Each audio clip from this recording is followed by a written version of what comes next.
आज की वीडियो को स्टार्ट करते हैं। हमने डिविजिबिलिटी 1 से लेके 6 तक बात करनी है आज। 1 वाली बात हो गई, हमने पिछली वीडियो में बात करी 1 2 3 4 5। अब हम 6 की बात करेंगे कि 6 कैसे वर्क करेगा। डिविजिबिलिटी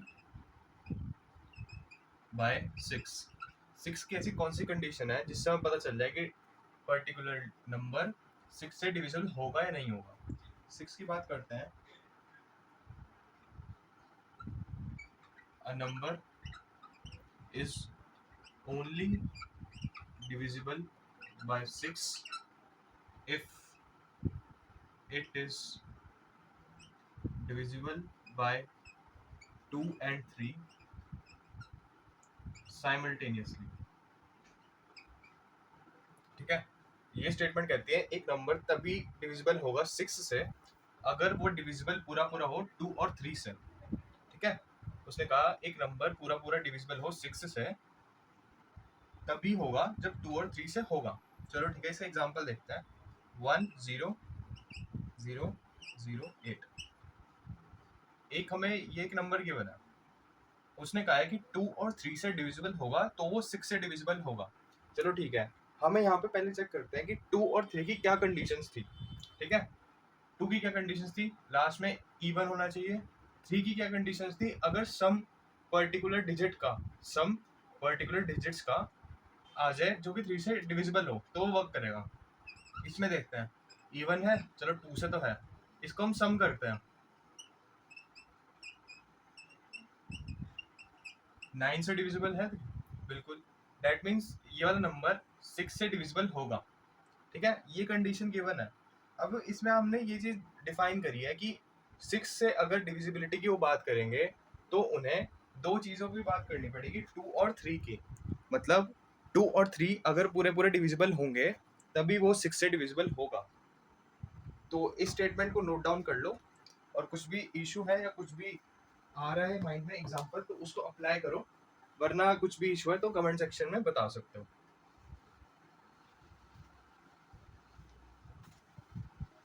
देखो ये सारे इंपॉर्टेंट स्टेटमेंट है, इनको आराम से आप पढ़ लो। कुछ भी अगर ऐसा कोई एग्जांपल मिल जाए जो 2 से और 3 से हो रहा हो और 6 से समझ ना आ रहा हो कि 6 से कैसे डिविजिबल है, 6 से अगर आप डिवाइड करके देख रहे हो तो आंसर नहीं आ रहा, तो वो चीज़ ध्यान से देखनी पड़ेगी कि क्या प्रॉब्लम आ रही है। Divisibility bye 7। अब 7 की इंपॉर्टेंट इसलिए है क्योंकि इसकी स्टेटमेंट कहती तो दो बातें हैं। अब देखते हैं कि वो दो बातें हमें याद रहेंगी या नहीं रहेंगी। ये कहता है if subtracting twice of last digit from the number formed by remaining digit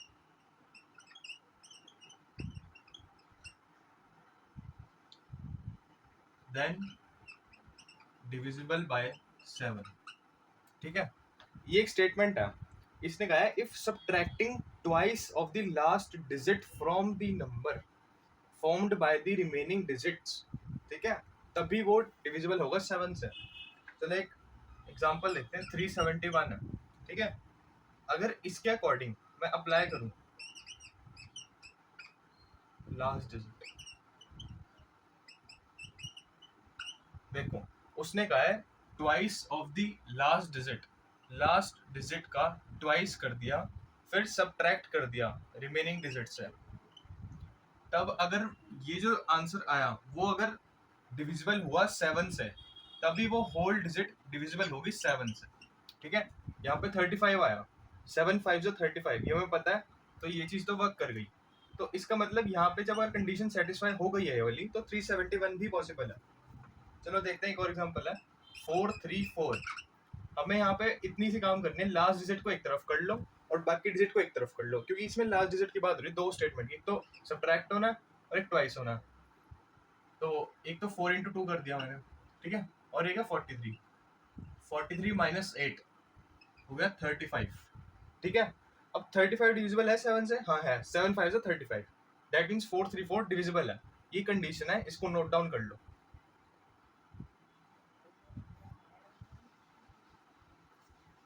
अगला देखते हैं 8 क्या करता है।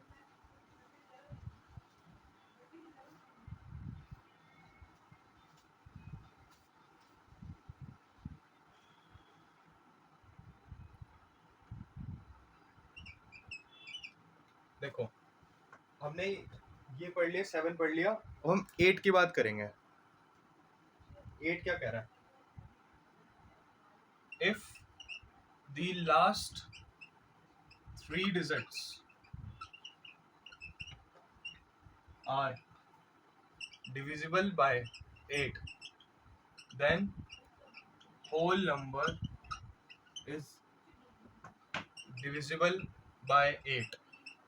ठीक है, उसने कहा है अगर लास्ट की 3 डिजिट डिविजिबल होंगी 8 से, तभी पूरा का पूरा डिविजिबल होगा 8 से। मानो ये गिवन है 9216, हमने लास्ट की 3 डिजिट पकड़ी, इसको डिवाइड किया 8 से। ठीक है,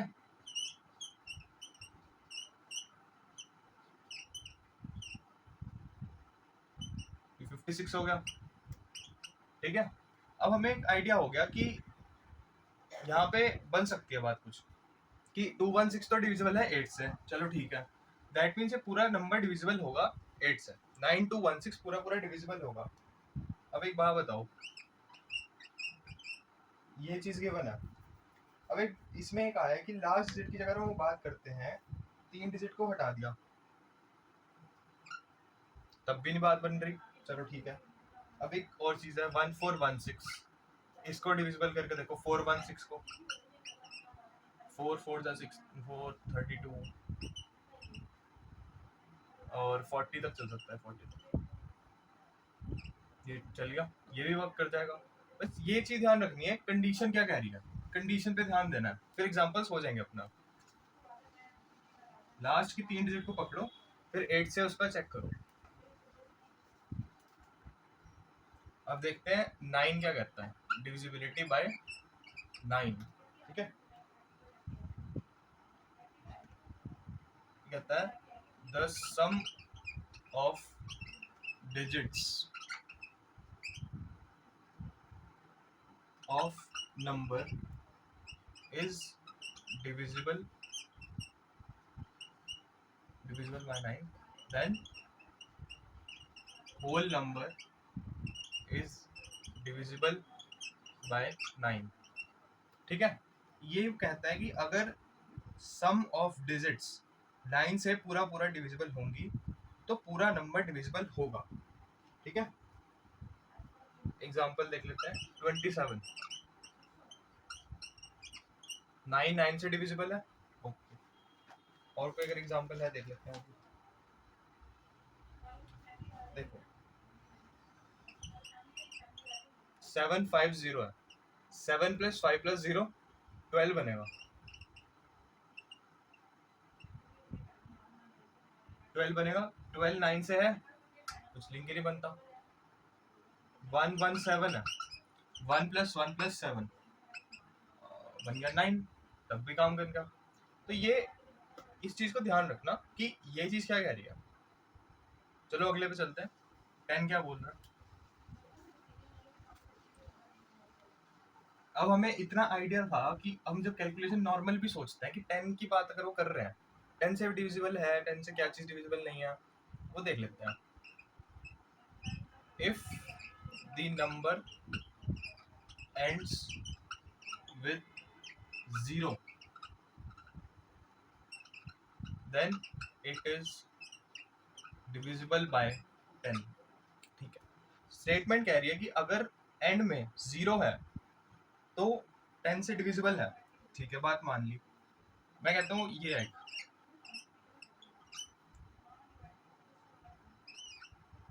काम कर जाएगा, 0 0 कैंसिल, काम करेगा। ठीक है, मान लो हमें ये स्टेटमेंट नहीं पता, हमें कुछ नहीं पता, हम नॉर्मल बात कर रहे हैं कि कोई भी डिजिट 2 4 1 2 4 5 10 से डिवाइड करता है। ठीक है, हम कहते हैं कि हाँ चलो पॉइंट पे तो आंसर आ ही जाएगा, लेकिन यहाँ पे पॉइंट वाली बात नहीं करनी, पॉइंट वाली बात नहीं करनी। उन्होंने कहा है कि पूरा पूरा डिविजिबल होना चाहिए, कोई भी डेसिमल वाली बात नहीं करनी। उन्होंने कहा है इफ द लास्ट नंबर मतलब एंड्स, जो भी एक डिजिट है लास्ट में 0 अगर बन रहा है तो ही वो पूरा पूरा 10 से डिविजिबल है। अब देखो यहाँ 0 नहीं बना तो यहाँ पॉइंट आएगा कि भाई हम यहाँ से हटा के ऊपर एक पॉइंट लगा देंगे तो भी सॉल्व कर देंगे, लेकिन ऐसा नहीं करना।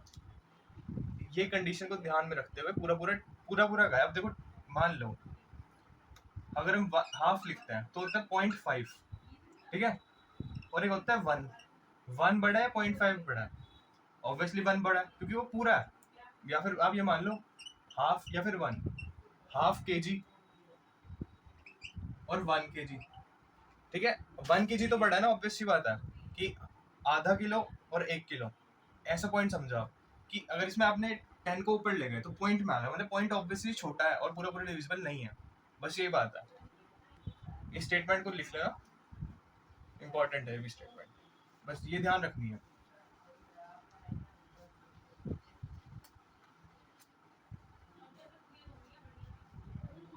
देखो हमने ये चीज पकड़ ली कि क्या क्या हो रहा है, 10 वाली बात भी कर ली।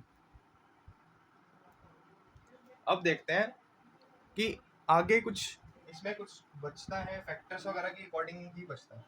चलो देख लेते हैं, वो फैक्टर्स वाले क्वेश्चन कर लेते हैं। अभी हमने आपको होमवर्क भेजा था, उसमें आप ये सॉल्व कर लेना फैक्टर्स वाले, जो बहुत सारे मैंने आपको फोटो भेजी थी वो तो सॉल्व कर लेना। अब एक चीज बनती है फैक्टर्स, मान लो 360 है, मैंने आपको बोला कि इसके आप फैक्टर बता दो, ठीक है। जस्ट आपने कहा कि चलो ठीक है सॉल्व कर देते हैं हम। ये बन गया 90, 45, 5 9 45, 3 3 1, ये बन गया 2 1 2 3, ये बन गया 5 360 बनाया मैंने, ठीक है। अब मैंने कहा कि आपने एक चीज लिख दी, अब मैंने कहा कि इसमें सम ऑफ फैक्टर्स मतलब आपने कहा कि चलो 2 360 का फैक्टर है, मतलब 2 से डिविजिबल हो जाएगा 360 यहाँ लिखा है, अगर हम 2 से डिवाइड करेंगे तो 100% हो जाएगा, हाँ हो जाएगा। 5 से करोगे 5 से भी हो जाएगा, क्योंकि लास्ट में 0 होना चाहिए या फिर 5 होना चाहिए, हमने कंडीशन पहले पकड़ी थी। 3 से हमने जब हमने बात करी थी 6 + 3 बनता है 9, वो भी हो जाएगा। चलो ठीक है, तीनों चीज बात कर ली। अब उसने कहा है कि अब सम ऑफ फैक्टर्स निकाल लो, ठीक है। वो ऐसे निकलते हैं, पहले आपको पावर को पकड़ना पड़ेगा, एक एक को ऐड कर दो, 1 1 ऐड कर दो इसमें, 4 2 3, 8 3 24, ये इसका आंसर आएगा। अब ये 24 का पॉइंट क्या है, मतलब 24 क्या कह रहा है इसमें कि मतलब अगर हम 360 के फैक्टर्स करने जाएं तो 24 बनेंगे, मतलब 1 × 360, 2 × 180, 3 × 120, ऐसे से करके, मतलब 1 बनेगा, 2 बनेगा, 3 बनेगा, 4 बनेगा, 5 6 7, ऐसे से करके कितने बनेंगे, उसमें 1 भी इंक्लूडेड होगा। ये पॉइंट है। चलो इतना पॉइंट आप लिखो, फिर एक और चीज समझते हैं हम इस बारे में।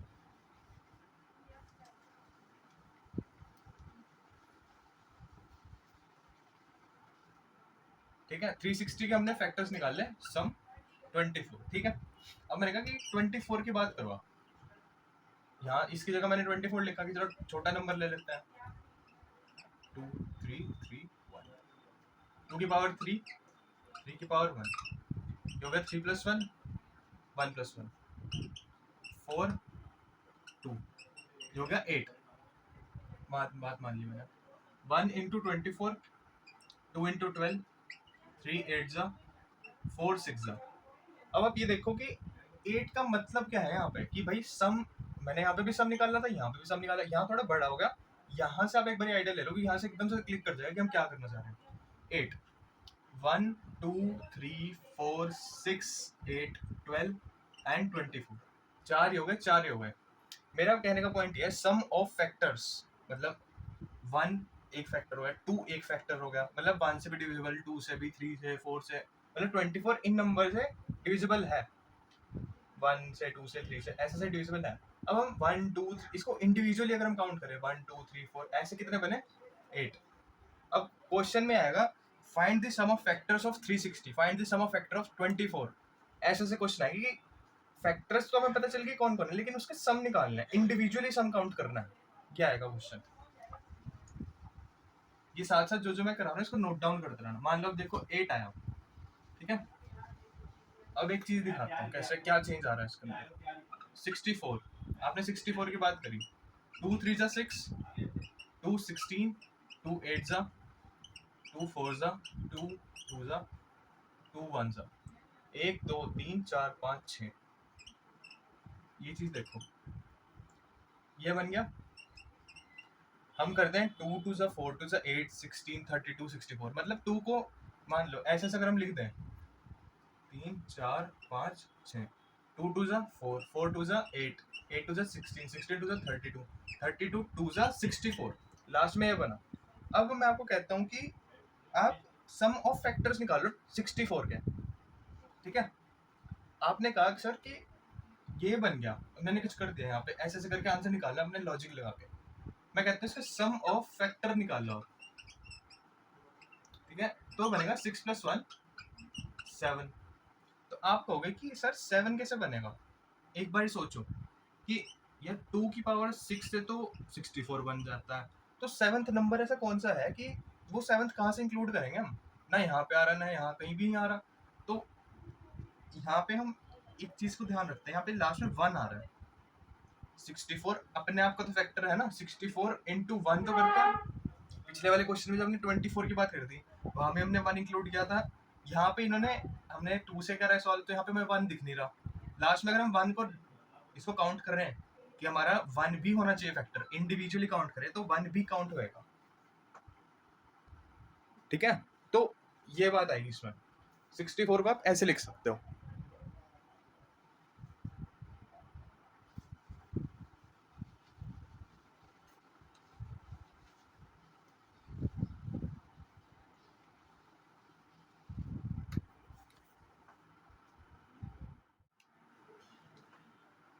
देखो एक क्वेश्चन है यहाँ पे, how many 3-digit number are divisible by 5। ये क्वेश्चन है, how many 3-digit number are divisible by 5। एक बार ही पॉज करके खुद चेक करो कि क्या हो सकता है इस क्वेश्चन में। देखते हैं। ये क्वेश्चन दो तरीके से सॉल्व हो सकता है। पहली बात तो इसने कहा है कि कितने ऐसे नंबर होंगे, मतलब हाउ मैनी नंबर, एन पूछ रहा हूँ, मतलब एक तरह से आप ये पूछ सकते हो कि जैसे कि माइंड में अगर एक क्वेश्चन क्लिक करता है कि या तो एक तो हाउ मैनी 5 वाली बात कर रहा है कि भाई 5 से डिविजन होने चाहिए, और 3 मतलब 3 डिजिट के 5 से डिविजिबल होने वाले कितने नंबर होंगे, हाउ मैनी 3 डिजिट के 5 से डिविजिबल होने वाले कितने नंबर होंगे। ये क्वेश्चन एपी के अंदर आएगा। देखो पहली चीज, 3 डिजिट के नंबर स्टार्ट कहाँ से होते हैं, 100 से। एंडिंग क्या हो सकती है उनकी, 999, ठीक है। क्योंकि इसके बाद आ जाएगा 1000, वो 4 डिजिट में चला जाएगा। इससे पीछे आएगा 99 जो कि 2 डिजिट में चला जाएगा। चलो ठीक है, बात मान ली। अब देखते हैं कि हमें कुछ ऐसा बनाना है, एन निकालना है। पहली बात तो ये कि कितने होंगे, ठीक है। पहला नंबर 100 होगा, 100 डिविजिबल है। उसके बाद 105, 110, लास्ट में 995। ये लास्ट नंबर होगा अप टू 3 डिजिट जो 5 से डिविजिबल होगा, ठीक है। अब मैं कहता हूँ यहाँ पे एन निकालना है। हमने पहले अब एपी पढ़ी थी, ठीक है, उसके फॉर्मूलेज अप्लाई होंगे। यहाँ पे ए है 100, डी है 5, ए एन है 995, आपको एन निकालना है, ठीक है। फॉर्मूला यूज कर लो, a plus n minus 1 d 995 100 n minus 1 5 995। इसको सॉल्व करके आंसर निकाल लो। ठीक है, ये क्वेश्चन ऐसे सॉल्व हो रहा है। इसके बाद जो जो क्वेश्चन मैं यहाँ पे लिख रहा हूँ उनको लिस्ट डाउन कर लो, ये सॉल्व करना है आपको खुद।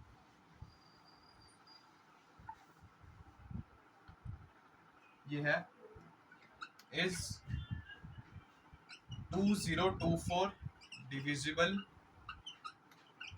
बाय 4, पहला। दूसरा, is 119 divisible by 7। Third, is 7248 is divisible by a by 4 by 2 by 3 by 5। ठीक है, ये क्वेश्चंस को सॉल्व करो। इसको सॉल्व करना, जो जो आंसर आएगा उसको नोट डाउन करना, फिर आगे डिस्कस करेंगे।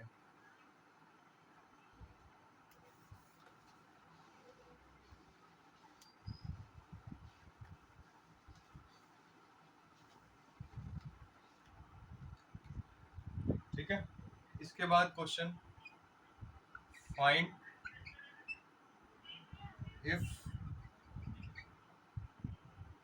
235932 is divisible by,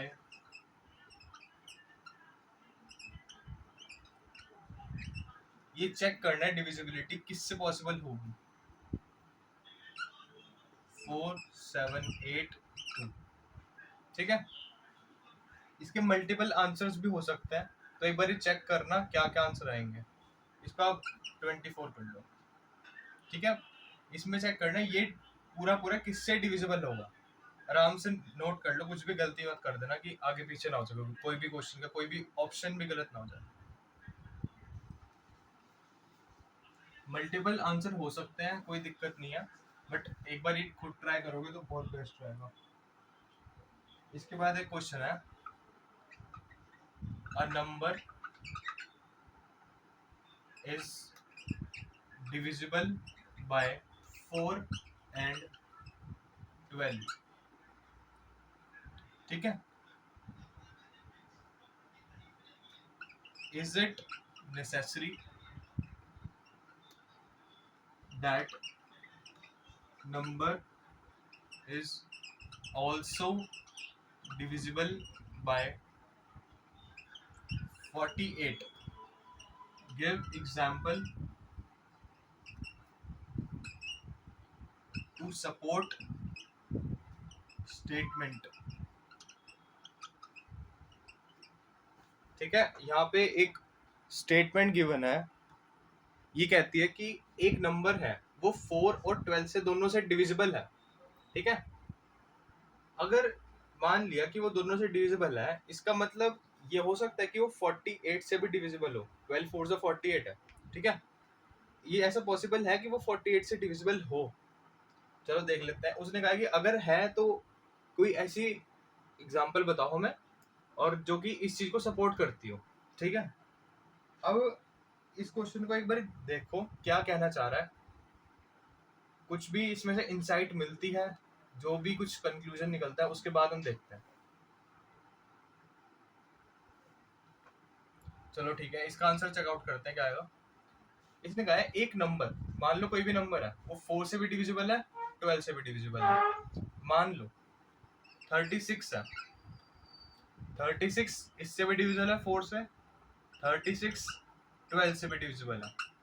ठीक है, उसने कहा है कि एक नंबर 4 से भी डिविजिबल है, 12 से भी डिविजिबल है। तो उनका पॉइंट ये है कि अगर वो नंबर इससे भी डिविजिबल है, इससे भी डिविजिबल है, तो इससे भी डिविजिबल होगा क्या। चलो चेक कर लेते हैं। 36 और 48 का कोई लिंक बैठता है? 41 1 जा 48 ही होता है, तो 36 का तो कहाँ ही लिंक बैठेगा। ठीक है, एक तो ये बात कर ली हमने, ओके, कि 36 का एक नंबर हमने निकाला कि ऐसे से होता है, पॉसिबल नहीं है।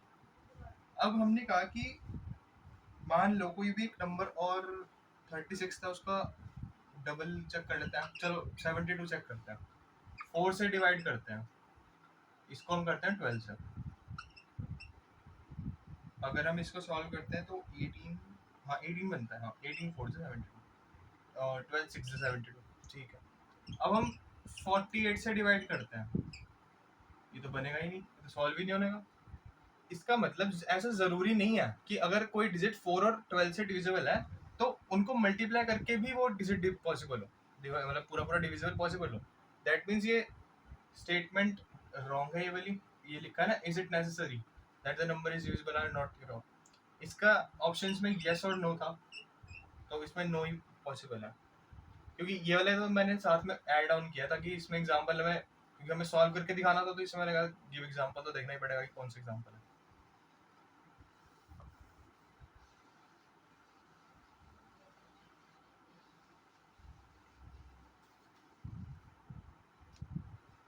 और कोई क्वेश्चन अगर हम कर सकते हैं देख लेते हैं, क्योंकि जितने क्वेश्चन हो पाए तो वो तो करने ही पड़ेंगे।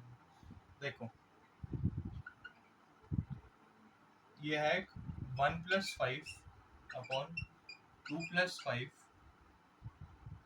7+2 5/4, ठीक है, 5/7 प्लस 7/5 प्लस 1। देखो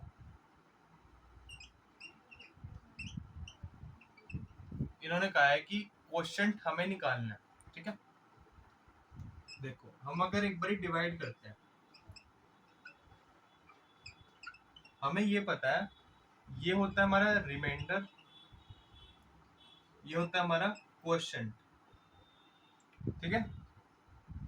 हमें इस पॉइंट पे देखना है, इसने कहा है कि हमें क्वोशिएंट निकालना है, ठीक है। दैट मीन्स हमें ये चीज निकालनी है, बीच की चीज, रिमाइंडर उसने पूछा नहीं, सिर्फ क्वोशिएंट की बात करी है।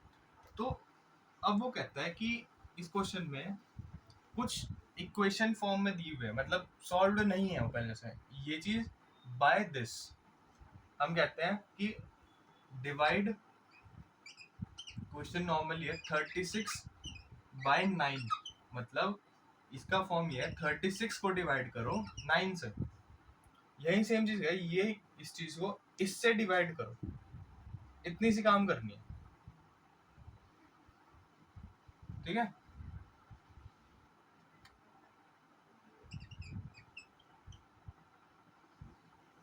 इसके दो मेथड हो सकते हैं, या तो आप एलसीएम लेके करो, या फिर पर्टिकुलर ऐसे से सॉल्व करो, इसके नीचे ये, फिर इसको चेंज करके इसके नीचे ये, फिर सॉल्व करके जस्ट आंसर आ जाएगा, उससे भी आंसर आ जाएगा।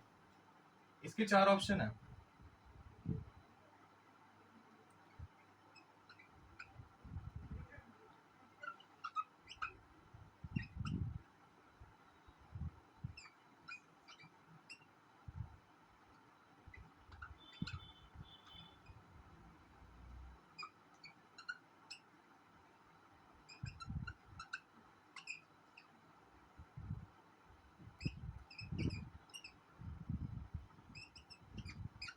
देखो इसके 4 ऑप्शन है, इसको सॉल्व करके आप कैसे आंसर निकालोगे वो हम देखेंगे, कुछ भी अगर आपको एलसीएम करके निकालना है तो भी आ जाएगा, इसको ऐसे पर्टिकुलर सॉल्व करने से 1/5 डिवाइडेड बाई 2/5, फिर ऊपर जाके सॉल्व करना है, फिर ऐड ही करना है लास्ट में, तो भी काम बन जाएगा।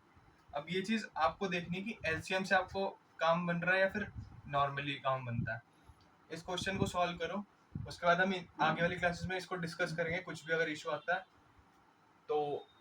इस वाली क्लास को आज को यहीं रखते हैं, इन क्वेश्चंस को सॉल्व करना, पिछले हमने डिविजिबिलिटी जो भी हमने देखी है आज उसको भी देख लेना, और इतना बहुत है आज के लिए, इतना क्वेश्चन वगैरह इनको निकालो। उसके बाद हमें फैक्टर ट्री वगैरह करने हैं, फैक्टर्स तो हमने पढ़ लिए, एक बार इसका स्क्रीनशॉट ले लो, मैं इसको चेंज कर दूंगा। हमने फैक्टर्स तो पढ़ लिए कि फैक्टर्स होंगे, हमने मतलब मल्टीप्लाई करके किस किस से कितने फैक्टर होंगे। इसके बाद हमें ट्री पढ़ना है, ऐसी फॉर्म्स पढ़नी है। मान लो 36 है तो कितने कितने से डिविजिबल होगा, ऐसा सॉल्व करना है हमें। वो हम आने वाले वीडियोस में, आने वाले लेक्चर्स में हम कवर करेंगे। तो आज के सेशन को यहीं पे रखते हैं। वीडियोस को प्रॉपर देख लेना, वरना लैग हो जाएगा, काफी बैकलॉग आ जाएगा भाई। ठीक है।